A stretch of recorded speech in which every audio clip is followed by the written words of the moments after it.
Bonjour à toutes, bonjour à tous. Nous sommes le 23 avril. Bienvenue dans À l'air libre. Avec moi aujourd'hui Mathieu Magnotex. Salut Mathieu, comment tu vas depuis Bonjour, chez toi? ça va bien, merci. Bon. Est-ce que tu peux nous annoncer le programme de la deuxième partie d'À l'air libre? Eh bien, avec nos invités, et avec toi d'ailleurs, Mathilde aussi, qui suit ce sujet à Mediapart, nous allons parler ensemble des personnes âgées les plus exposées au virus, mais qui souffrent aussi pour beaucoup des effets du confinement. On parlera aussi, bien sûr, du scandale du nombre de décès dans les EHPAD. Merci Mathieu. Et en attendant, je vais vous raconter un peu ce qu'on va parler dans la première partie de cette émission, un retour sur enquête avec notre collègue Caroline Coq-Chaudorge, qui a dévoilé hier dans Mediapart une note écrite par Jean-François Delfraissy, président du Conseil scientifique sur le Covid, qui bouscule le pouvoir, c'est peu de le dire, dans sa gestion de la crise sanitaire. Et nous appellerons ensuite Salomé Parent-Rajdi, correspondante de Mediapart en Israël, sur cette révolte des juifs ultra-orthodoxes contre le confinement mis en place depuis un mois dans le pays. La minute détente, bien sûr, avec Grégoire Le Mans, confiné au Canada. Et avant de commencer, je vous rappelle les deux adresses où vous pouvez nous joindre: à l'air libre @mediapart.fr pour vos témoignages, covid@mediapart.fr pour vos infos et documents d'intérêt général. À l'air libre numéro 27, c'est parti.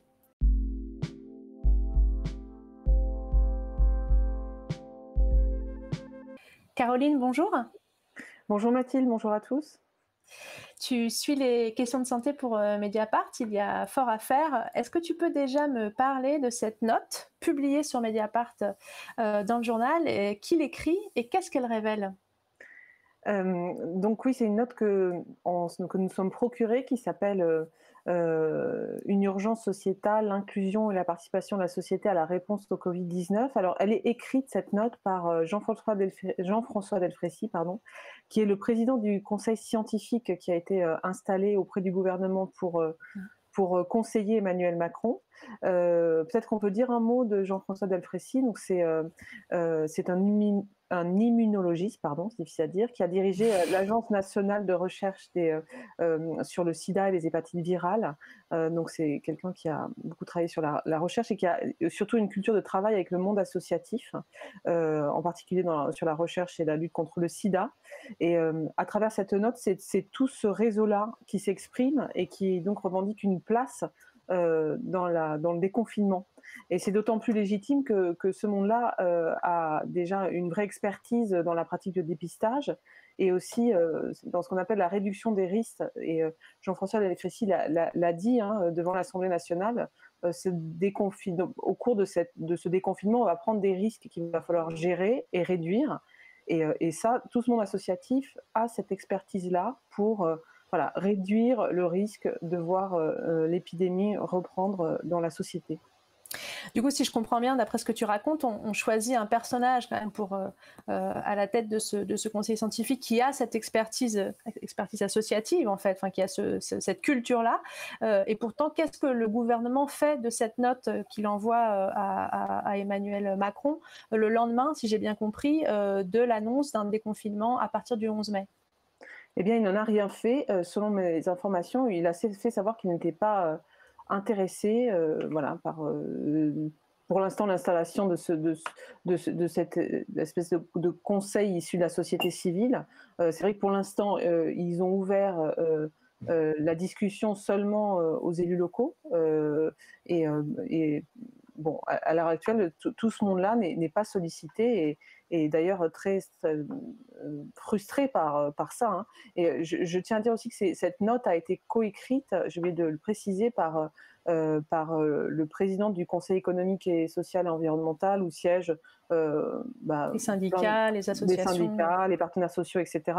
Aussi par le président de la Conférence nationale de santé, qui est une instance qui n'est pas très connue, qui est censée exprimer la démocratie en santé, mais qui est vraiment très balbutiante en France, et où siègent, encore une fois, tous les partenaires sociaux, mais surtout tous les représentants des associations de patients ou des professionnels de santé. Donc tout ce monde-là réclame une place, et elle semble légitime, mais pour l'instant, effectivement, le gouvernement n'est pas prêt à ouvrir la discussion avec eux. Voilà. Et l'enjeu sanitaire, c'est lequel? C'est-à-dire, qu'est-ce qu'il demande? Qu'est-ce que cette note demande? Elle demande à ce que dans la gestion du déconfinement, on porte une attention particulière en fait aux conditions sociales dans lesquelles vit la population? C'est ça, à la vie réelle des gens. Ce que dit cette note, c'est que l'État n'a pas l'expertise n'a pas l'expertise et le degré de finesse de compréhension de la vie des gens pour pouvoir intervenir de la manière la plus fine et la plus pertinente possible auprès de la population. Et c'est d'autant plus important que cette épidémie, c'est ce que j'explique aussi dans mon papier, a une forte connotation sociale, c'est-à-dire qu'elle touche surtout les quartiers très denses et populaires. Donc, à l'échelle de l'Île-de-France, qui est une des régions, qui est la région peut-être la plus touchée. Par exemple, à l'échelle de Paris, on le voit sur une carte de l'assistance publique aussi, le taux de Paris. Alors, ce sont seulement les cas, les patients qui vont dans ces hôpitaux-là, mais les hôpitaux de Paris représentent quand même une bonne part des hôpitaux, bien la moitié des hôpitaux d'Île-de-France, donc c'est pertinent. Donc on voit bien que les malades, les malades viennent des quartiers les plus populaires de Paris, donc le 18e, le 19e, le 20e arrondissement, aussi également le 20e arrondissement. Et en banlieue parisienne, on voit bien que ce sont les communes les plus denses et les plus pauvres, notamment dans le Val-de-Marne et en Seine-Saint-Denis, qui sont les plus touchés. Et j'ai interrogé aussi des médecins qui travaillent dans des centres de santé dans un centre de santé à Aubervilliers et qui racontent que effectivement les patients qu'ils voient, ce sont des caissières, des agents de sécurité qui se contaminent dans leur travail, qui rentrent chez eux dans des appartements surpeuplés et qui contaminent ensuite leur famille. Enfin, on comprend bien les chaînes de contamination. Voilà. C'est aussi la population qui travaille à des postes et payés à bas salaire, travaillent sur effectivement des fonctions essentielles, mais qui sont aussi en général mal payées. C'est de cette population-là dont il s'agit en fait. Ce sont ces métiers indispensables qu'on redécouvre, qui gagnent peu d'argent, qui ne sont pas très bien protégés dans leur travail et qui en plus vivent dans des petits appartements où ils rentrent et ils contaminent leur famille. Voilà. Et pour intervenir auprès de ces populations-là, ce que disent mes interlocuteurs, que ce soit les médecins ou le monde associatif, c'est qu'il faut avoir vraiment une expertise et il faut savoir s'adresser à eux. Il faut probablement avoir une action sociale aussi envers eux pour les aider à se protéger les uns les autres, peut-être les isoler, mais il ne faut pas le faire de manière autoritaire. Ça doit être une discussion avec eux, il faut qu'il y ait de la confiance, etc. Et les services de l'État n'en ont ni l'expertise, et d'ailleurs pas les moyens humains non plus. Donc il y a quand même besoin de tout ce savoir-faire-là du monde associatif. Du coup, il y a une forme de paradoxe parce qu'on sait, on l'a documenté aussi pas mal sur Mediapart, l'exécutif et le gouvernement et Emmanuel Macron n'ont pas favorisé, c'est peu de le dire, les corps intermédiaires quand ils ne leur ont pas marché dessus. On se souvient des différentes réformes sociales qu'il y a pu avoir depuis le début du quinquennat. Donc là, c'est comme si on demandait à redécouvrir, ou on leur demandait de redécouvrir d'une certaine manière tout ce monde-là, ce champ-là, syndical, associatif. Effectivement, on pourrait penser qu'ils vont continuer comme ils ont déjà fait, c'est-à-dire en les laissant partiellement de côté. Eh bien, a priori, ça serait une mauvaise idée parce que encore une fois, l'appareil de l'État est quand même est pas armé en fait pour faire tout ce travail de déconfinement qui est un travail de traçage des cas, de repérer les cas positifs aussi tôt que possible dans le système de santé libéral de ville, et en fait ensuite de faire un travail de traçage autour des cas positifs auprès des cas contacts. Tout ça, c'est un travail minutieux qui demande beaucoup de personnel, en fait, et l'État n'en a tout simplement pas les moyens. Ils vont avoir besoin du personnel des mairies, du personnel des associations, du personnel puis de leur savoir-faire aussi, pour savoir s'adresser à la population dans toute sa diversité et gagner sa confiance aussi. Donc je pense que c'est probablement une erreur, mais bon, on espère. Enfin, le déconfinement, c'est dans 3 semaines. Espérons qu'ils ont le temps de changer d'avis. Voilà, qu'ils sachent mobiliser les ressources là où elles sont. Mais voilà, Santé publique France, c'est 600 personnes, donc c'est pas à la hauteur. Il faudrait. Jean-François Delfraissy a expliqué qu'il fallait une brigade de 30 000 enquêteurs en France pour réussir à tracer tous les cas. Donc, il va falloir trouver ces enquêteurs. Et l'État n'a pas les ressources. Peut-être dernière question, ce que ça dit aussi cette note et plus largement tes papiers, c'est que donc le déconfinement effectivement ne peut se faire que par le haut.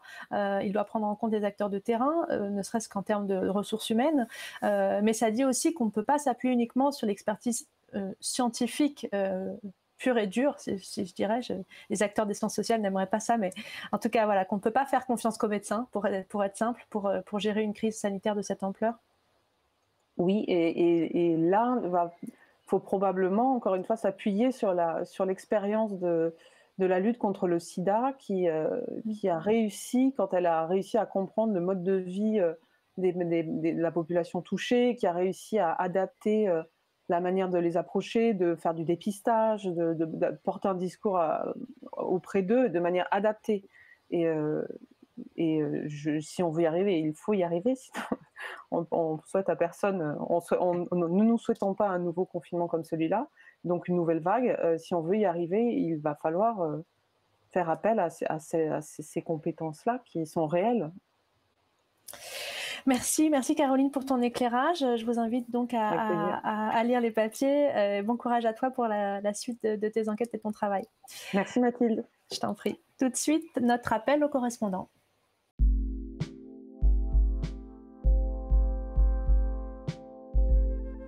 Bonjour Salomé. Bonjour Mathilde. Tu écris pour Mediapart depuis Tel Aviv et notamment un papier qui a été publié ce jeudi matin dans Mediapart. Est-ce que tu peux nous faire un petit point sur la situation sanitaire en Israël, donc là où tu résides et où tu travailles? Oui, alors la situation sanitaire, elle est plutôt bonne, entre guillemets, je pourrais dire. Il y a à peu près ici 15 000 cas confirmés et on est à 190 morts. Les médecins estiment qu'on est à l'étape à peu près de plateau. Alors évidemment, aujourd'hui la crainte, c'est plutôt en ce qui concerne le ramadan. On ne sait pas trop si, par exemple, les populations arabes d'Israël à quel point vont respecter ou pas le confinement, mais disons que c'est plutôt globalement respecté. Et alors le confinement aujourd'hui, il a commencé à être un peu allégé, seulement pour les entreprises, mais les gens sont quand même censés rester chez eux et ne pas s'éloigner à plus de 500 mètres de chez eux. Ça reste un confinement strict. On t'a invité à participer à l'Air Libre parce que tu as donc publié ce papier sur les ultra-orthodoxes et leur manière de réagir à ce confinement et à cette épidémie. Je voulais juste qu'on regarde ensemble, avant de poursuivre, cette vidéo qui était publiée dans le papier, et puis on en reparle juste après.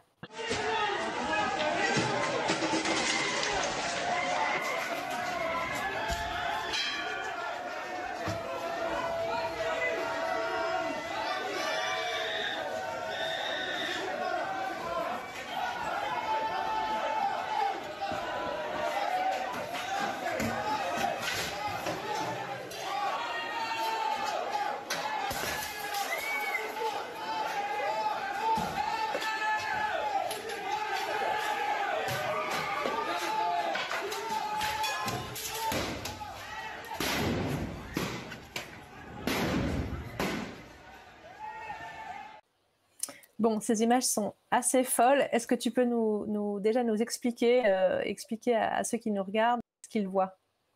Oui, alors en fait, là, on est dans le quartier de Mea Sharim, qui est à Jérusalem, qui est un peu le quartier. Il y a d'autres quartiers ultra-orthodoxes dans Jérusalem, mais disons que c'est un peu le plus emblématique, le plus connu. Et alors, ça se passe juste après les fêtes de Pessah, donc c'est un soir, et c'est très vraisemblablement alors quelqu'un d'assez important, qui se fait en tout cas arrêter par la police, et donc on voit que le fait qu'il y ait la police dans ce quartier-là, ça provoque de vives tensions. Et donc là, on voit la police se prendre des jets de chaises, mais ça peut être, des fois, je sais que ça peut être des sacs de pipi, ça peut être des insultes. Donc il y a vraiment pas mal de choses. Donc voilà, c'est des scènes assez violentes, parce que globalement, les ultra-orthodoxes, alors pas tous évidemment, mais ont des réticences à respecter le confinement. Après, il faut bien préciser que la police, quand elle y va, c'est aussi... Ils sont un peu les cadors, c'est assez violent, et que moi j'y suis déjà allée des moments où il n'y a pas la police et c'est plus détendu aussi. Donc voilà, c'est le fait qu'il y ait la police qui vienne, ça provoque une tension, et c'est vraiment ça. La police représente l'État, donc c'est forcément, voilà, ça va à la confrontation, quoi. Du coup, ce que toi tu décris, c'est que ces juifs ultra-orthodoxes qui ont une pratique religieuse très strictes, refusent de se plier, ou certains en tout cas refusent de se plier aux règles de confinement édictées par le gouvernement, ce qui entraîne donc cette intervention policière. Qu'est-ce qui, dans leur pratique ou dans leur croyance, les empêche d'adhérer à la doctrine gouvernementale? Alors déjà, je pense que dans le refus du confinement, il y a plusieurs choses. Déjà, il y a quand même quelque chose de très pratique, c'est que c'est quand même des communautés qui ont énormément d'enfants. Enfin, les femmes, je veux dire, une femme qui ait 10 enfants, c'est pas rare. Donc concrètement, comme ils sont assez pauvres, ça fait beaucoup de personnes dans des petits appartements. Donc voilà, c'est assez dur de tenir le confinement. Ensuite, c'est aussi idéologiquement, alors ils sont pas tous anti-sionistes, mais disons que globalement, il y a quand même une méfiance ou une volonté de se distancer du gouvernement, parce que là, pour eux, l'autorité suprême, c'est pas le gouvernement, c'est vraiment leur rabbin. Donc en fait, ils vont vraiment écouter ce que leur disent leurs rabbins. Et comme il y a une certaine méfiance, voire défiance vis-à-vis des autorités, donc de la police et du gouvernement, voilà, ça va être, c'est pas eux qu'on va écouter en premier. Et vu que les rabbins n'ont pas dit tout de suite, il faut écouter ce que dit le gouvernement, c'est pour ça qu'il y a eu des retards entre guillemets à l'allumage et que ça continue aujourd'hui, parce qu'il y a quand même encore des groupes très extrêmes qui continuent, enfin voilà, minoritaires, qui continuent de dire on veut pas écouter ce que dit le gouvernement, quoi. Ce qui est assez paradoxal et en même temps logique, c'est ce que tu expliquais aussi un peu juste à l'instant, ils sont aussi du coup parmi les plus touchés par le virus. Oui, c'est ça. Alors ça a été, tout à l'heure je disais qu'il y avait globalement un plateau en ce moment en Israël, donc le nombre de cas de malades était stable, alors que chez l'ultra-orthodoxe, ça augmente toujours. Ça a quand même un peu diminué, mais voilà, c'est vraiment, il y avait un moment où on disait qu'il y avait à l'hôpital, il y avait un malade sur 2 qui était ultra-orthodoxe et que le taux de contamination était 3 voire 4 fois plus élevé, voilà, que dans le reste de la communauté. On voit aujourd'hui que ça, entre guillemets, que ça ralentit un peu. Je parlais notamment dans le papier de Bnei Brak, qui est une ville, près de Tel Aviv, qui est vraiment la ville ultra-orthodoxe en Israël, et où là, ils ont dû demander l'aide de l'armée tellement c'était compliqué. Le maire était dépassé par le nombre de malades. Et là, voilà, on a confiné les gens, on a été chez eux, leur apporter à manger et vraiment faire de la prévention. Donc, ça a diminué un peu le nombre de cas, mais ça reste encore aujourd'hui la principale communauté la plus touchée. Une communauté, alors après, tout le monde n'est pas d'accord là-dessus, mais qui est globalement quand même assez peu connectée à Internet, qui ne regarde pas la télé. Certains ont des téléphones. Alors, j'avais interviewé quelqu'un qui n'était pas d'accord, mais voilà, qui ont des téléphones cachers, donc ils ne sont pas reliés à Internet. Donc, disons que la façon de communiquer avec ces gens est aussi plus compliquée plus problématique sur le Covid. Ce que ça dit aussi, et ce que ça montre aussi, c'est qu'ils occupent une place à la fois à part dans la société israélienne, et en même temps, ils sont l'objet d'enjeux électoraux importants. Donc, est-ce qu'il n'y a pas eu aussi une forme d'ambiguïté du gouvernement israélien sur cette question des ultra-orthodoxes et sur la question du confinement de manière plus générale? Si, totalement, parce que c'est vrai que les ultra-orthodoxes, ils sont à la fois, ils disent qu'ils ne veulent pas faire partie, tout ce qu'on disait tout à l'heure, voilà, de la société, en être à l'écart, mais en même temps, ils veulent en faire partie. Ils sont très influents en politique pour leurs intérêts. Donc c'est pour ça qu'on va avoir un ministre, par exemple, là, de la santé qui est ultra-orthodoxe, pour, entre guillemets, défendre les intérêts des ultra-orthodoxes. Et en plus, ils sont très importants pour Netanyahou parce qu'ils constituent une part importante de son bloc politique, donc il a besoin d'eux. Donc, entre guillemets, on voit qu'il ne peut pas se séparer d'eux, mais c'est vrai que c'est ambigu parce qu'on a bien vu concrètement qu'au début, il y avait des règles qui étaient appliquées à la population, mais en même temps qui restaient un peu, on disait rien concrètement sur est-ce qu'on peut quand même aller prier. Donc c'était il faut se confiner, mais on peut quand même aller prier. Donc voilà, il y avait quand même un peu de dire on va laisser quand même un peu de prérogatives aux ultra-orthodoxes pour pas trop les froisser, parce que sinon, voilà, politiquement, on a besoin d'eux. Et on voit encore maintenant qu'avec le déconfinement, c'est ce qui se passe aussi, parce que là encore maintenant, c'est ce que je disais, ça a été les consignes ont été un peu allégées, mais par exemple, on ne peut pas aller courir à plus de 2 personnes. Mais par contre, on peut même pas aller courir du tout. Mais par contre, on a le droit de prier à 19 personnes dans une même ensemble. Donc c'est quand même assez, voilà, on sent vraiment qu'il y a toujours le politique, il y a la pression du reste de la société. D'ailleurs, c'est ce que j'ai pas dit, qui est quand même globalement assez, voilà, qui trouve que les orthodoxes ont quand même beaucoup de prérogatives, même si je globalise, mais et cette société-là qui est à côté en disant on veut nos avantages à nous aussi. Ouais, donc ça se passe pas sans douleur et le jeu politique continue. Merci beaucoup, merci à toi pour cet éclairage. De rien. Merci beaucoup. Pour poursuivre, et avant de passer le relais à Mathieu Magnodex, on va passer la minute détente avec Grégoire Lehmann, qui est confiné à Toronto, au Canada, et qui nous envoie régulièrement ses vidéos depuis son salon. Grégoire Lehmann crée des mashups sonores en mélangeant 2 chansons. Cette fois-ci, il s'agit de Champagne Supernova du groupe Oasis, mixé avec Wake Me Up Before You Go Go de Wham.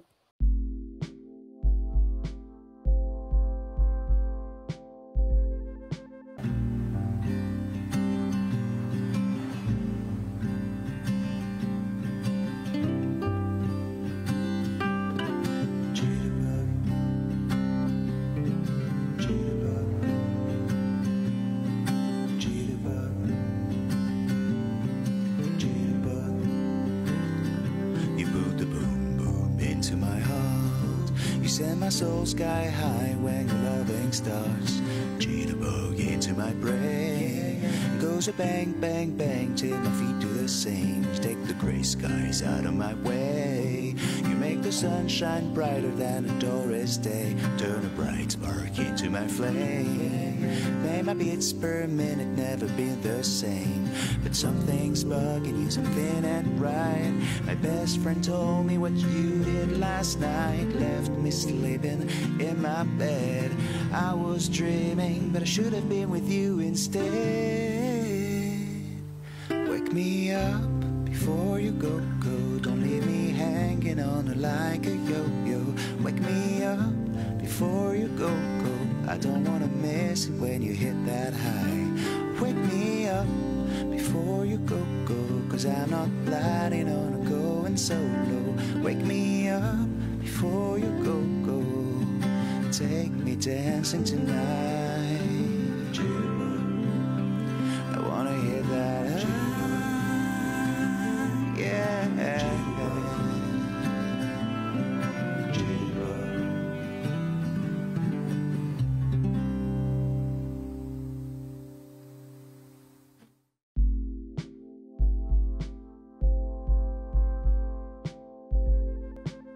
Bonjour à toutes et à tous. Dans la deuxième partie d'À l'air libre, nous allons parler de nos seniors les plus âgés. Ils sont les plus exposés, on le répète beaucoup, au virus. En France, selon l'Académie de médecine, l'âge moyen des malades infectés par le Covid est de 61 ans. Un tiers des malades ont plus de 65 ans, 25% entre 65 et 74 ans et 8% plus de 75 ans. Mais c'est dans cette dernière tranche d'âge que les plus de 75 ans que s'observent 74% des décès en raison notamment des comorbidités comme le diabète ou l'hypertension. Alors il y a bien sûr la situation particulièrement dramatique aussi dans les établissements accueillant des personnes très âgées comme les EHPAD, on va y revenir un peu plus tard dans cette émission.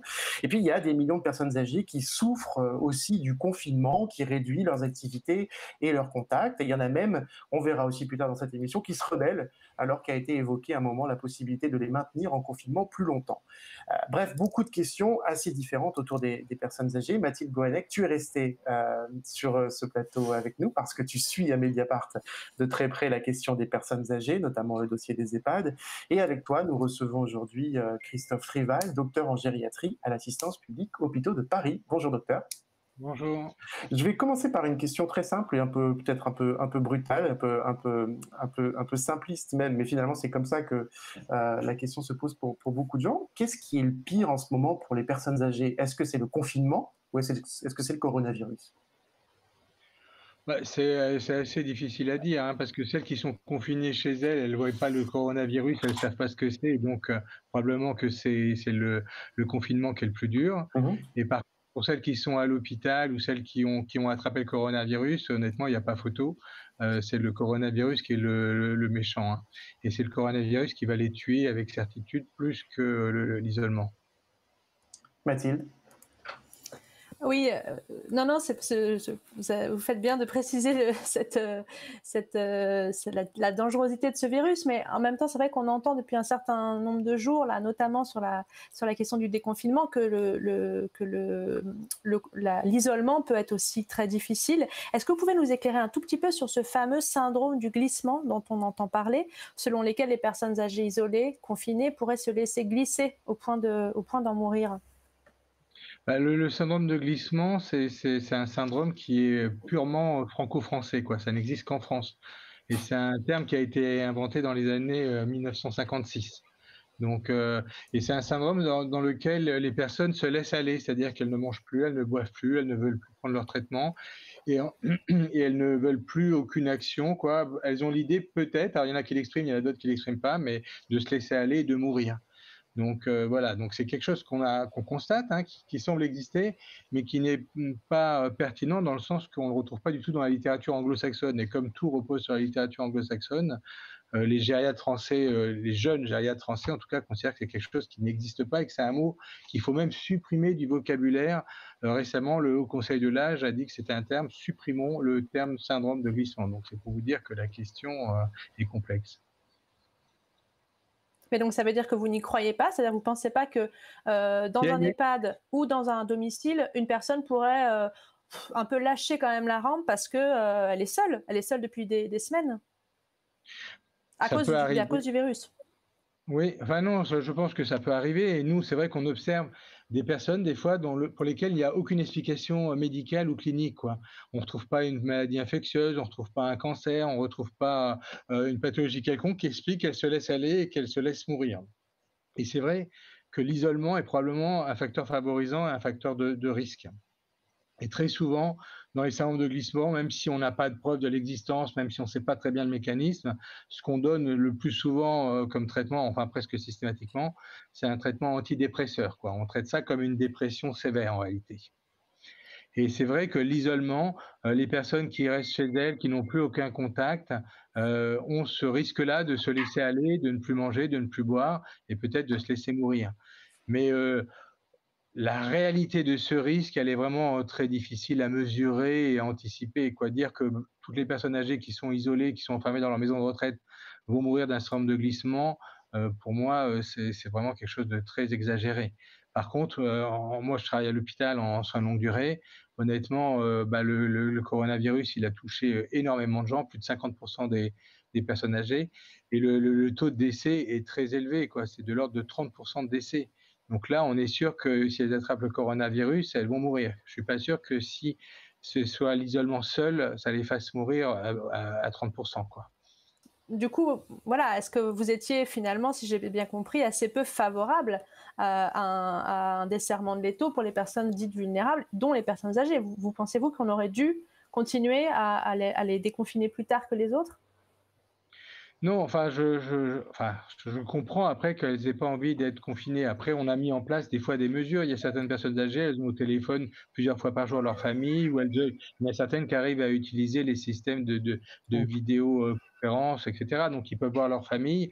Ce que je dis, c'est que si on lève l'isolement pour les personnes âgées les plus fragiles, et c'est difficile de dire si on est âgé, si on est fragile, parce qu'il y a des gens de plus de 65 ans qui disent, vous voyez, moi je suis ministre, ancien ministre, je suis sénateur, je suis en pleine forme, je suis médecin, etc.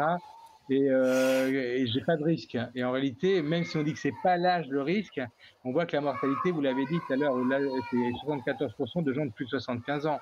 Et entre 60 et 69 ans, il y a quand même 6% de mortalité. Donc il y a quand même un sur-risque, quelles que soient les pathologies associées. C'est sûr que si on a beaucoup de maladies, on va avoir plus de risques. Mais il y a des gens qui n'ont pas de maladies, qui n'ont pas de facteur de risque et qui font des formes graves et qui en décèdent. Donc moi, je ne signerai pas un certificat de bonne santé comme quoi la personne peut sortir. Ce qu'il faut, c'est mettre en place des mesures de protection. Donc on dit c'est la distanciation, on dit sociale. C'est vrai que le fait social, ça fait l'isolement. C'est la distanciation physique, c'est-à-dire respecter des distances et surtout que les personnes âgées aient un masque ou que les visiteurs aient un masque. Si on respecte beaucoup de mesures de précaution, probablement qu'on va diminuer le risque et qu'elles pourront voir du monde et qu'elles seront moins isolées. Mais est-ce que ça veut dire... Non, est-ce que ça veut dire concrètement qu'une personne qui aujourd'hui, qui est une personne dite âgée, quel que soit son état, et justement l'état de santé et l'état physique jouent certainement et fait une différence, mais à partir du 11 mai, j'imagine que pas mal de gens qui nous regardent se disent j'ai 65 ans, 70 ans, j'ai peut-être quelques petits problèmes de santé, bon, plus ou moins importants. Est-ce que ça suffit que je reprenne, qu'est-ce que je dois mettre en place comme précaution dans ma vie pour pouvoir sortir? Est-ce qu'il faut que je mette juste un masque en tissu, que je m'assure que les autres auxquels je parle aient un masque aussi en tissu? Enfin, je veux dire, tout le monde, les gens peuvent être perdus un peu ne sachant pas vraiment quoi mettre en place pour réduire les risques autour d'eux. Donc, est-ce qu'ils doivent se confiner absolument ou est-ce que, voilà, qu'est-ce qu'il faut mettre en place dans sa vie? Moi, je pense qu'il faut des masques pour tout le monde, mais quand même, il faut des masques au minimum chirurgicaux, je pense, pour les personnes âgées, pas qu'un masque en tissu. D'accord. Après, si la famille vient les voir qu'elle a un masque en tissu, ça fait une barrière, ce qu'on appelle une barrière anti-postillon. Ça évitera éventuellement, s'ils sont porteurs du virus, de contaminer. Mais il faut au minimum, je pense, un masque chirurgical pour être sûr que les gens n'attrapent pas le virus. Nous, dans l'hôpital, les soignants, ils ont des masques. Par contre, les malades, eux, on a beaucoup de malades malheureusement qui sont Alzheimer, qui ont des pathologies pour lesquelles ils ne peuvent pas mettre de masque. Mais on voit que nous, le taux de contamination chez les soignants, il est assez énorme, quoi. Rien que chez les médecins, il y a 20 médecins sur 30 qui ont attrapé le virus, alors qu'ils se protégeaient. Donc ça veut dire que le virus, il est extrêmement contagieux et franchement, il ne faut pas prendre de risques pour les personnes qui sont avec des taux de décès dans la population générale après 80 ans, c'est 15% de décès. Donc, moi, je pense qu'il faut être très prudent. Et ce qu'on voit aussi, c'est que les gens c'est sûr qu'il y a beaucoup de boomers, donc des gens qui sont dans les 60, plus de 60 ans, qui sont des boomers, la génération 68, qui ont un esprit de liberté, qui ont construit la société, qui veulent retrouver leur liberté et qui se sentent capables de faire des choses. Mais moi, plus tard dans l'émission, on ne peut pas leur garantir qu'ils attraperont pas le virus et qu'ils ne vont pas en faire une forme grave, même s'ils sont hyperactifs. Ça, on ne peut pas le garantir. Et on voit bien d'ailleurs, par exemple les médecins qui sont venus aider, il y en a eu 5, je crois, qui sont décédés, mais ils avaient tous plus de 60 ans, ceux qui sont décédés. Alors qu'eux, ils se sentaient en forme, ils se sentaient capables de le faire et de prendre le risque d'aller aider les malades. Donc c'est vrai c'est la balance entre le paternalisme, vouloir protéger les gens à risque, et puis la liberté de chacun de choisir pour soi-même, de se dire oui, mais ok, je suis conscient du risque, mais je vais le prendre. Pas simple, pas simple. Non, c'est comment est-ce qu'on est vraiment conscient du risque? C'est ça qui est difficile. Mathilde, peut-être toute dernière question. Ouais, une toute petite question, dernière question. Est-ce qu'il n'y a pas aussi une forme d'hypocrisie à redécouvrir en fait que nombre de personnes âgées vivent seules, meurent seules, passent leurs dernières années en établissement seules, sans visite de famille, et qu'on les redécouvre à la faveur du Covid, mais elles étaient là déjà? Un petit peu, oui, il y a des dessins d'humour. Là, j'ai vu un dessin récemment comme quoi la personne âgée en EHPAD avait de la visite de la famille et qui disait tiens, le coronavirus redonne la mémoire à ma famille, quoi, qui m'avait un peu oublié, qui vient me voir là maintenant parce que c'est le coronavirus. Mais bon, globalement, il faut quand même voir que les familles sont quand même présentes. C'est vrai qu'au moment de la canicule de 2003, on avait dit il y a des personnes âgées, les familles les abandonnent. Et globalement, si on analysait bien les chiffres, on voyait que les familles étaient très présentes. Maintenant, il y a des personnes âgées qui sont tellement isolées qu'elles n'ont même plus de famille, quoi. Elles n'ont pas eu d'enfants, elles n'ont pas de neveux, elles n'ont pas de nièces, elles n'ont pas de frères et sœurs, elles n'ont personne. Et donc, celles-là, elles sont très isolées, surtout dans les grandes villes comme Paris, où elles habitent souvent dans les chambres de bonne. Et à part s'il y a les habitants de l'immeuble qui vont être solidaires, il n'y a aucune visite. Et pendant la canicule, c'était ces personnes-là qui étaient particulièrement décédées. Là, elles risquent d'avoir l'isolement. Peut-être que si elles sont totalement isolées, elles n'auront pas le coronavirus. C'est peut-être celles-là qui seront plus sensibles au phénomène qu'on évoquait tout à l'heure de syndrome de glissement, quoi.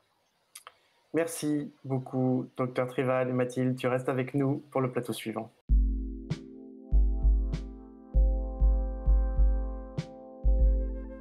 Mathilde, on va se pencher désormais sur la situation dans les EHPAD, les établissements pour personnes âgées que tu suis de très près pour Mediapart. Tu as publié plusieurs articles sur les sujets.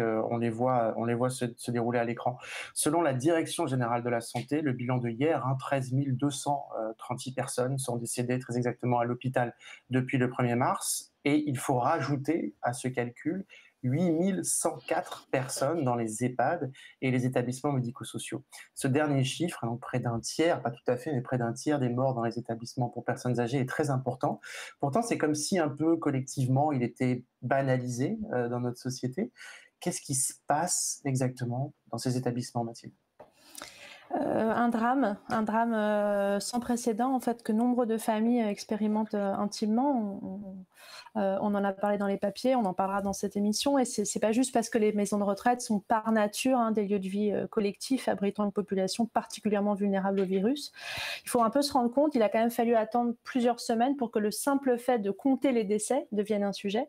Et Jérôme Salomon, tu viens de le dire, directeur général de la santé, continue tous les soirs à nous donner le chiffre médico-social à part, comme s'il s'agissait de victimes de seconde catégorie, comme me le faisait remarquer avec pas mal de colère le petit-fils d'une résidente récemment décédée. Donc à ce jour, 8104 morts au total dans ces établissements. Il a aussi fallu attendre plusieurs semaines pour qu'on se dise que oui, les aides-soignantes, les infirmières, les femmes de ménage, les cuisiniers, les psychologues, les kinésithérapeutes travaillant dans les EHPAD avaient eux aussi besoin de blouses, de masques, de surchaussures et de gel hydroalcoolique pour s'occuper d'une population dans la cible du virus. Un besoin d'autant plus criant que les portes d'un certain nombre de services de réanimation dans les hôpitaux se sont refermées, laissant derrière elles des résidents jugés par la pénurie, trop vieux, trop malades, et laissant du même coup les équipes soignantes des maisons de retraite gérer des fins de vie en pagaille, des morts par asphyxie, parfois sans médicaments, sans oxygène, ou même médecins. Ce qui soulève des questions éthiques dont on n'a pas fini, je pense, de mesurer les conséquences. Car c'est désormais une certitude tout autant qu'un crève-cœur pour le personnel dans des établissements qui ont été fermés à double tour depuis la mi-mars. Ce sont ces mêmes aides-soignantes, infirmières, femmes de ménage, je ne vais pas vous refaire la liste, mais qui ont fait rentrer le virus en lavant les corps, en donnant les repas, en donnant les médicaments, en tendant un jeu de cartes au moment de l'animation, en tendant la tablette pour le Skype parfois. Donc voilà, c'est un scénario qui se répète. Ce scénario des équipements se répète aujourd'hui avec ces tests qui arrivent encore une fois dans les établissements pour personnes âgées au compte-gouttes. Là encore, les maisons de retraite passent après, ce qui accentue l'incertitude sur le nombre réel de contaminations, le nombre réel de décès. Et dehors, en fait, du coup, c'est ça qui est assez difficile à entendre, c'est que la gratitude des familles devant le dévouement souvent exemplaire des équipes dans une situation de chaos, alors même que ces équipes sont décimées par les absences en raison des arrêts maladie. Ces familles ont parfois énormément de colère aussi contre les directions, les administrations qui sont muettes sur le sort de leurs proches, muettes sur les contaminations, muettes sur les décès parfois, muettes sur les symptômes, les derniers jours vécus, voire même les conditions de la première étape des funérailles, à savoir la mise en bière. Le virus a donc fait en fait exploser une situation qui était déjà largement vacillante, le manque chronique de personnel, de moyens, d'attention de la part du reste du monde, de la part du reste de la société, mais aussi ce paradoxe terrible de voir que des groupes cotés en bourse, qui sont pour certaines de véritables machines à cash, n'ont pas réussi à faire mieux que l'EHPAD de l'hôpital public ou la maison de retraite associative du coin. Donc disons pour terminer un peu, pour répondre à ta question, en fait on a vu que depuis le début du quinquennat, le gouvernement avait essuyé plusieurs mouvements de grève plutôt inédits dans un secteur très féminisé qui flirte avec le salariat pauvre. Il avait même promis puis reporté un plan grand âge qui n'est finalement jamais venu. Le Covid, lui, est arrivé et il a tout emporté sur son passage. Merci Mathilde. On va donner la parole à Denis Mélic. Bonjour, vous habitez à Cergy dans le Val d'Oise. Bonjour, oui. Merci d'être là. Comme un écho à ce que vient de dire Mathilde, vous venez d'entendre son constat qui est aussi un coup de colère. Vous avez passé de longues semaines sans nouvelles de votre maman de 93 ans, qui s'appelle Lucienne, qui était malade du Covid dans un EHPAD à Pontoise. Comment va-t-elle déjà ? Alors, heureusement, elle va mieux. Ça, c'est la bonne nouvelle pour nous. Alors, dans ce que vient de dire Mathilde, je reconnais beaucoup de choses de ce qu'on a vécu récemment. Nous avions nos deux parents dans l'EHPAD de Pontoise. Et alors, l'EHPAD de Pontoise, c'est une EHPAD d'un hôpital public. Donc, on a pu effectivement mesurer l'efficacité du service, des soignants. Et je reconnais tout à fait le manque d'informations qu'on a pu vivre de la part de la direction et également la grosse implication du personnel. Et on est vraiment très reconnaissant, nous, vis-à-vis du personnel soignant qui est resté vraiment mobilisé malgré l'obligation de rester à la maison pour s'occuper des enfants parfois, donc le sous-effectif, la terreur d'aller travailler sachant que le virus était présent dans l'établissement et qu'il n'y avait pas de protection pendant les premières semaines. Et donc nous, on a vécu ça de l'extérieur. On n'a pas pu beaucoup communiquer avec nos parents pendant cette période. Il y a eu la phase de confinement avant la réorganisation de l'EHPAD, c'est-à-dire que pendant plusieurs semaines, on savait juste que nos parents étaient confinés dans leur chambre. On n'avait donc pas le droit d'aller les voir et on avait très peu de nouvelles. Encore, nous, on avait la chance d'avoir le téléphone direct avec notre mère. Mon père n'étant pas, il était très dépendant, donc pas capable de répondre au téléphone. Et puis, voilà, un mois, pratiquement au début de la crise du coronavirus, notre père est décédé. Et on En n'a pas lien pu avec le aller le voir. coronavirus ou... Non, on ne croit pas. Enfin, on ne peut pas savoir vraiment, mais c'est plutôt un accident respiratoire de type étouffement. Alors là aussi, on a eu la chance, nous, enfin, mes parents ont eu la chance d'être dans une structure hospitalière, c'est-à-dire que leur chambre d'EHPAD, c'est un ancien hôpital qui est équipé d'oxygène, donc c'est des chambres médicalisées déjà, ce qui n'est pas le cas des établissements privés, je crois. Donc finalement, le bilan, c'est que bon, on reconnaît tout à fait le manque d'information, la difficulté de communiquer avec les directions. Même encore aujourd'hui, on apprend au compte-gouttes ce qui se passe et on a plus souvent l'information par la bande en passant par un contact interne parmi les soignants qui va nous donner des informations dans la mesure de ce qu'il a le droit de dire, parce qu'ils ne sont pas forcément autorisés à parler de tout. Et voilà, donc aujourd'hui, on va bientôt avoir le droit peut-être de rendre visite à notre mère. C'est soumis quand même à avis médical, hein. Donc il faut que son état le permette.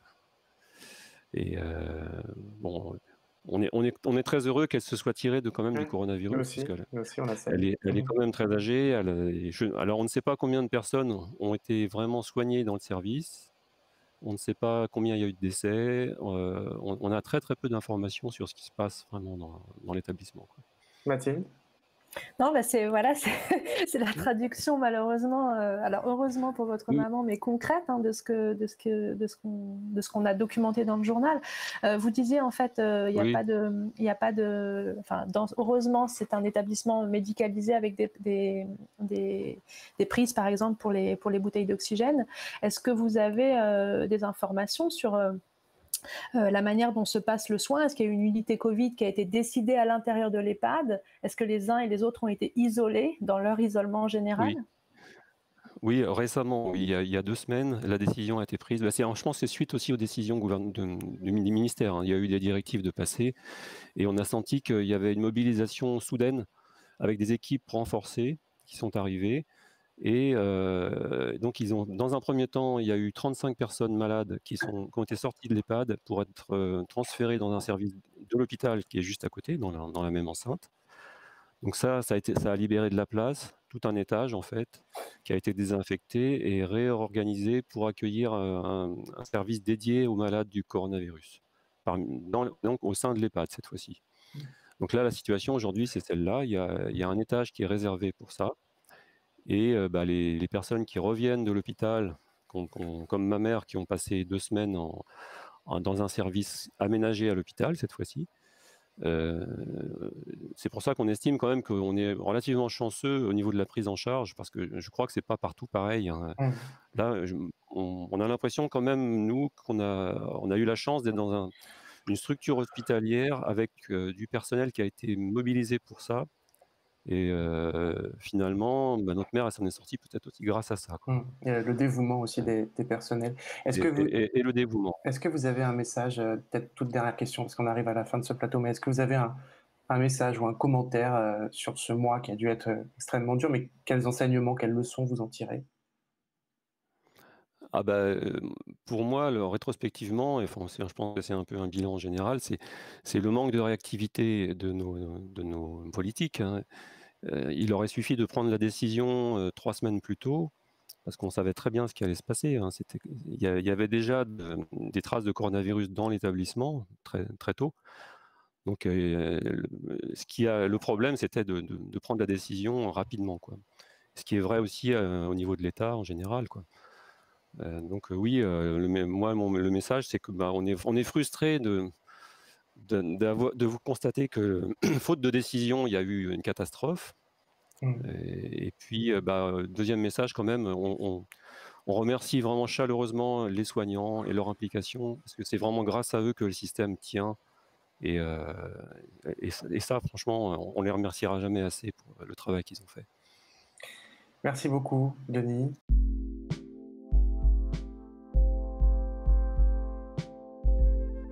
Les personnes âgées vont-elles devoir patienter avant de se déconfiner? La piste a été évoquée par la présidente de la Commission européenne, Ursula von der Leyen, et même un petit peu suggérée par le gouvernement. Et même si le président de la République, Emmanuel Macron, a fait savoir qu'il ne souhaitait pas, je cite, de discrimination des personnes âgées, qu'il appelait plutôt à la responsabilité individuelle de chacun. Cette possibilité qui était dans l'air a suscité, notamment la semaine dernière, une levée de boucliers avec des textes et des pétitions. Et sur le club de Mediapart, nous avons eu de très nombreuses réactions, des textes qui disaient par exemple « Confinement des vieux, je n'obéirai pas ». Nous écrivait Nestor Romero. Halte au racisme anti-vieux, nous écrivait Dominique Vidal. Il y a même eu un manifeste, on le voit, des 121 vieilles et vieux réfractaires. Donc, levée de bouclier sur cette question d'un déconfinement par âge. Alors, cette question de déconfiner la population en fonction de l'âge, est-ce agiste, autrement dit discriminatoire envers les personnes âgées? Comment ne pas faire en même temps n'importe quoi alors que les plus âgés sont de fait très exposés au virus? Avec nous pour en parler aujourd'hui, Jean-Pierre Michel, professeur de gériatrie, membre de l'Académie des sciences, qui a récemment alerté contre le risque de discrimination. Bonjour. Bonjour. Et deux lectrices et abonnées de Mediapart, Fabienne Pölzel, retraitée qui vit à Montreuil, en Seine-Saint-Denis. Bonjour. Bonjour. Et Françoise Doudeuil, elle aussi retraitée. Vous vivez, vous, près de Créon, en Gironde. Oui, bonjour. Bonjour. Alors, première question pour professeur Michel, pour vous, professeur Michel, question toute bête. On a vu plutôt dans l'émission les chiffres. Tout simplement, pourquoi les personnes âgées sont-elles plus sensibles à ce virus et donc plus susceptibles d'en mourir? Il faut peut-être partir par là. Oui, alors le problème est relativement simple. C'est plus on vieillit, plus on a une diminution de notre immunité qui s'appelle l'immunosénescence. Donc effectivement, au fur et à mesure que l'on avance en âge, l'immunité, les défenses immunitaires s'amoindrissent. Et plus on est âgé, plus on est à risque, plus on est vulnérable. Alors, l'Académie de médecine à laquelle vous appartenez a récemment fait un communiqué, justement, lorsqu'il était question éventuellement, sans que des décisions formelles aient été prises, mais qu'il était question éventuellement d'un déconfinement par tranche d'âge et d'un éventuel confinement prolongé pour les personnes âgées, notamment au-delà du 11 mai, vous avez fait un communiqué en disant, en substance, ne discriminons pas par l'âge pour déconfiner et ne faisons pas comme d'autres pays, puisque en effet certains pays, notamment le Royaume-Uni, ont évoqué aussi cette possibilité. Oui, alors j'affirme totalement ce qu'a dit l'Académie de médecine, puisque j'ai été en particulier un des auteurs de ce manifeste. Je pense que c'est un petit peu affreux de penser que l'âge va être un discriminatoire parce qu'en fait, il y a de très nombreuses il y a une hétérogénéité de la population âgée. Quand on parle des plus de 65 ans, il ne faut pas oublier que nous avons en France aussi la doyenne des Français, la doyenne des Européens qui a 116 ans. Donc on parle de personnes de 65 à 116 ans. Donc ça fait 5 décennies. Si vous prenez 5 décennies par rapport à 15 ans et 65 ans, vous voyez que les populations sont tout à fait différentes. Quand vous prenez de 65 ans à 116 ans, les populations sont aussi totalement différentes. Il y a des populations en bonne santé fonctionnelle et en bonne santé. Il y a des populations fragiles, des populations à risque et des populations vulnérables. Et mélanger le tout est vraiment une erreur. Alors justement, Fabienne Pölzel, on va revenir avec vous, professeur, justement pour voir quelles seraient les bonnes solutions, et l'Académie de médecine en parle, notamment dans son communiqué. Fabienne Pölzel a montré, alors vous étiez très très énervé, vous avez même publié un texte dans le club de Mediapart la semaine dernière, où vous écrivez « Le confinement a assez duré, je veux qu'on cesse de me protéger de force, si je sors avec un masque, que je garde mes distances, que je lave les mains, je ne risque de contaminer personne. Et si je suis contaminé moi-même, j'ai pris mes responsabilités et je demande qu'on me laisse mourir ou guérir en paix. » Alors, Fabienne, je vais me faire l'avocat du diable. Il y a quand même des questions sanitaires à prendre en compte, non? Elle n'est pas un peu simpliste, votre position? Alors, c'est très simple. on dit que les personnes âgées, comme moi, et les obèses et les diabétiques, tous ces gens-là, nous sommes plus fragiles vis-à-vis du virus. C'est-à-dire que si nous tombons malades, nous avons effectivement beaucoup plus de risques que ça soit grave et qu'on en meure. Bon. Mais nulle part, personne n'a dit qu'un vieux ou un diabétique ou un obèse risquait plus de contaminer les autres. Donc, si on laisse sortir des jeunes personnes en bonne santé, ils sont tout aussi, enfin en bonne santé, dont on ne sait pas s'ils ont le coronavirus, machin, ils sont tout aussi susceptibles de contaminer d'autres personnes que nous. Donc, le risque que je prends, moi, en sortant, quand on laissera sortir tous les autres, c'est exactement le même risque par rapport aux autres. Voilà. Et le risque que je prends par rapport à moi, j'assume. Et la seule chose qu'on pourrait me dire, je suis quand même responsable de ma vie, de même que les vieux, les diabétiques, tout le monde. On a le choix aussi de sa propre vie. Par rapport au reste de la population, eh bien, nous ne serons pas plus contaminants. Donc, qu'on nous laisse prendre nos responsabilités. Nous sommes vieux ou obèses, mais pas gaga. Alors, chacun choisit pour soi-même. Je comprends très, très bien les gens qui disent « Moi, je ne me sens vraiment pas de sortir ». Mais bien sûr, il est hors de question d'obliger qui que ce soit. Et même selon moi, c'est plus compliqué, mais il est hors de question d'obliger même des jeunes personnes à dire « Vous devez retourner au boulot parce qu'il faut retourner ». Si vraiment ils ne se sentent pas d'y aller, alors je sais que c'est compliqué à gérer, hein, je sais pas, mais qu'on n'oblige pas. En plus, je suis presque certaine qu'une discrimination sur l'âge, sur une liberté aussi fondamentale que le droit d'aller et venir, serait inconstitutionnelle. Dire vous avez plus de 65 ou de 70 et vous êtes enfermé, alors que ceux qui ont moins de 65, ils ne sont pas enfermés, c'est quand même limite. Et après, on dit les vieux sont fragiles, mais les diabétiques et les obèses aussi, on en est bien d'accord. On en a parlé. La police Michel, avec des pèses personnes pour vérifier si on est obèse. Professeur Michel, la réaction de Fabienne qui est assez épidermique, mais qui correspond à une réaction qu'on a vue beaucoup sur les réseaux sociaux et un peu partout dans des pétitions. Vous la comprenez, vous la partagez? À titre personnel, oui, totalement. Je trouve que Fabienne est complètement responsable d'elle-même. Elle parle de responsabilité individuelle et elle parle aussi d'inconstitutionnalité, ce qui est totalement vrai. Donc je suis tout à fait adhérent à ce qu'elle dit. Sur le plan personnel, je n'engage que moi, mais elle a tout à fait raison.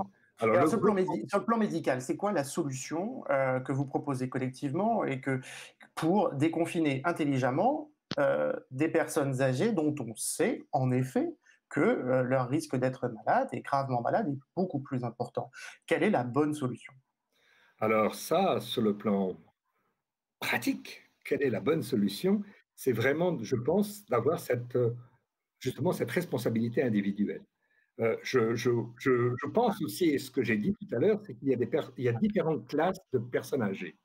Et si vous voulez, je peux détailler un tout petit peu ça, mais c'est vraiment très important, parce que Fabienne a parlé des diabétiques, des obèses et autres. Donc je crois qu'il y a 4 définitions. Être en bonne santé actuellement, d'après l'OMS, c'est d'être actif et pouvoir faire ses activités de la vie quotidienne. C'est ça la nouvelle définition. 2015, être en bonne santé. Ensuite, vous avez les fragiles. Les fragiles, ils peuvent avoir une maladie ou pas, mais ils commencent à se détériorer dans les activités de la vie quotidienne. Et c'est là où ces fragiles sont un petit peu susceptibles. Il y a personne à risque. La personne à risque, c'est elle qui a une maladie, qui a un diabète, qui a une immunosuppression, qui a un cancer, qui a une hypertension artérielle, un problème cardiovasculaire, et qui est plus ou moins bien fonctionnel et qui, lui, doit être protégé. Et puis, il y a des personnes vulnérables. Et les vulnérables peuvent être malades, c'est-à-dire soit mentalement, soit physiquement. Ils peuvent être fonctionnellement atteints, mais ils peuvent être aussi vulnérables sur le plan social. Et il ne faut pas oublier cette vulnérabilité. Ça veut dire que la notion d'âge, dans ce que je viens de vous décrire, elle est nulle, elle n'intervient pas. Dans toutes les catégories que je viens de vous dire, l'âge n'intervient pas. On peut avoir des personnes de 100 ans qui sont parfaitement bien en bonne santé fonctionnelle et des personnes de 60 ans ou même 55 ans qui sont vulnérables et qui ont cette problématique. Et c'est pour ça que je voudrais parler à Françoise maintenant, parce que à Françoise Dudeuil qui est avec nous, parce que si j'ai voulu qu'elle soit sur le plateau aujourd'hui, c'est qu'elle nous a envoyé un très beau mail en fait sur la boîte d'Alert Libre, la boîte mail alertlibre@mediapart.fr où vous pouvez envoyer vos témoignages. Et justement, c'est en écho à ce que vous dites. Françoise, elle nous a pas envoyé un texte pour dire qu'elle était remontée contre le déconfinement par âge. C'était pas ça. C'était pour dire surtout. J'ai 73 ans, mon homme a 84 ans, on est très en forme, et pourtant avec ce confinement, avec cette question du virus, du coronavirus, comme on nous a dit que les vieux étaient plus touchés, eh ben, moi, ça m'a renvoyé à mon âge. On m'a proposé d'aller me faire les courses, etc. Françoise, est-ce que justement, vous avez eu l'impression d'être renvoyée comme ça à un âge, à votre âge Oui, c'est ça. Complètement, mais je suis tout à fait d'accord avec Fabienne et Michel, hein, parce que je trouve qu'en plus de donner des restrictions de cette façon-là, on fait des gens assistés. Résultat, les gens savent très bien que le principal, ce sont les masques et les gants. Résultat, les gens prennent des avions, ils sont serrés les uns contre les autres, ils sont même pas foutus d'avoir l'idée de mettre un masque pour monter dans l'avion, ils attendent qu'on leur donne. Et voilà, il faut tout donner. Ouais, donc c'est la responsabilité individuelle qui vous paraît importante. Mais bien sûr, c'est ça qui me révolte le plus dans tout ça, c'est que quand même les gens sont la bouche bée en attendant de recevoir la bectée. Quand même, donc vous ne voulez pas être parqué. C'est pas ça qu'il faut faire. Ouais. Et justement, sur cette idée, c'est comme si le virus était... Vous avez rendu plus vieille que vous n'y étiez, c'est ça que vous disiez un peu dans ce mail que vous m'avez envoyé. Tout à fait. D'un seul coup, je me suis dit, mais merde, je me voyais pas si vieille. Ouais. Enfin, ils m'ont pas eu longtemps, hein, parce que j'ai vite réagi. Comment vous gérez tout ça vous avez dit aussi, vous me disiez aussi que vous aviez peur de vous encrouter un petit peu, justement en étant confiné. Oui, mais justement, j'ai réagi à ce niveau-là parce que je me suis dit, le seul truc, c'est qu'il ne faut pas que je m'ennuie. Donc, pour ne pas m'ennuyer, il faut que je fasse plus de choses que d'habitude. Et donc, j'ai fait plus de choses que d'habitude. J'ai fait de la gym avec Internet et un prof qui nous envoie des trucs par Internet. C'est génial. J'en ai jamais tant fait de ma vie. J'avais des problèmes aux vertèbres lombaires. J'ai plus mal. J'ai fait les ménages de mes étagères que je devais faire depuis, je ne dirais pas quand, mais tout ça c'est fait. Et du coup, je me sens vraiment fière de moi parce que je fais plein de choses, je bouquine, je fais plein de choses et je m'ennuie pas. Allez, Fabienne, le mot de la fin pour vous, en quelques mots. Ah bah pour moi, ce qui m'a fait le plus de bien, c'est de m'apercevoir que je n'étais pas toute seule.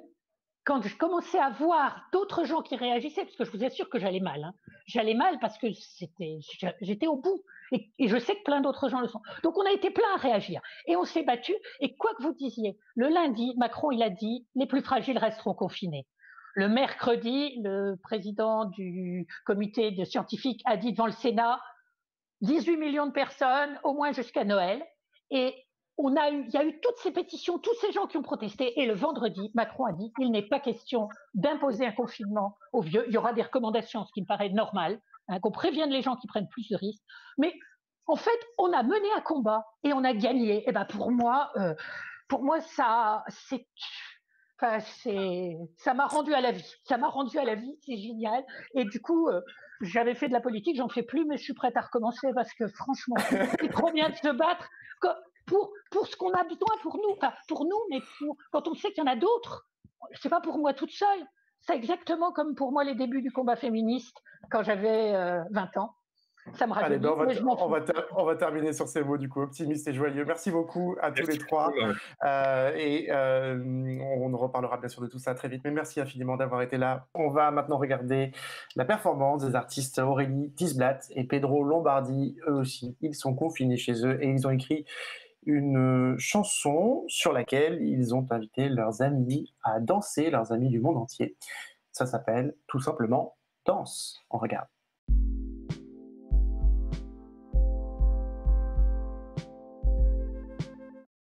Danse, une chanson écrite par Aurélie Tisblatt et Pedro Lombardi, et dansée en temps de confinement à la fin du mois de mars 2020.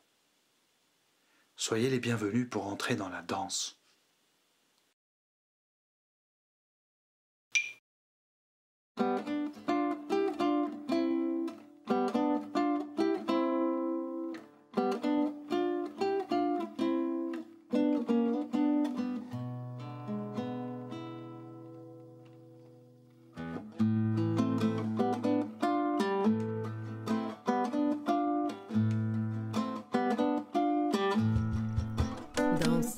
moi, même sans tenir ma main, même si nous sommes trop loin, même si ça ne sert à rien. Danse avec moi, malgré nos solitudes, valsons nos certitudes, qu'elles volent en feu de joie. Danse le chaos, déposons nos drapeaux, viens faire de ce fléau l'aurore d'un jour nouveau.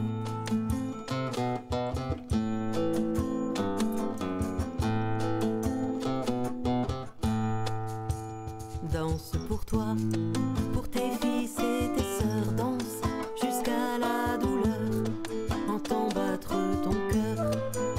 Danse pour moi, pour oublier les murs, à l'heure où nulle armure ne protège plus nos pas. Danse enfin, le rêve et la lumière, depuis la planète Terre qui te tient dans sa main.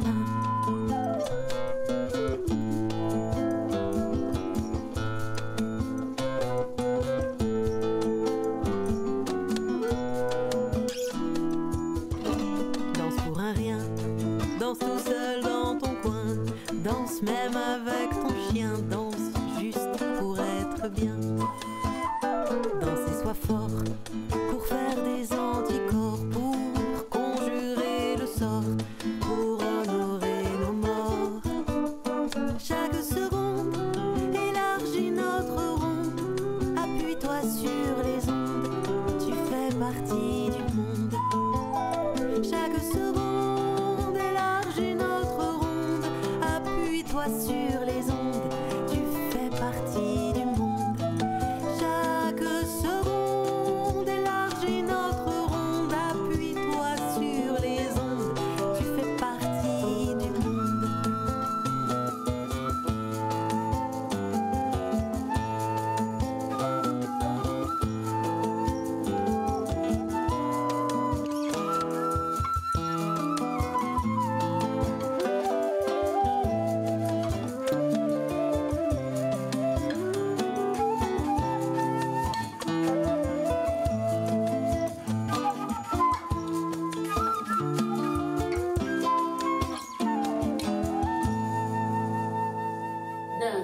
Danse. Menari yuk.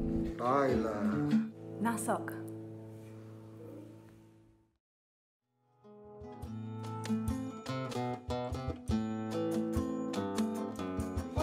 Il voit pas. Elle est une culotte. Ah, il voit pas ouais. Il voit pas. Il voit pas.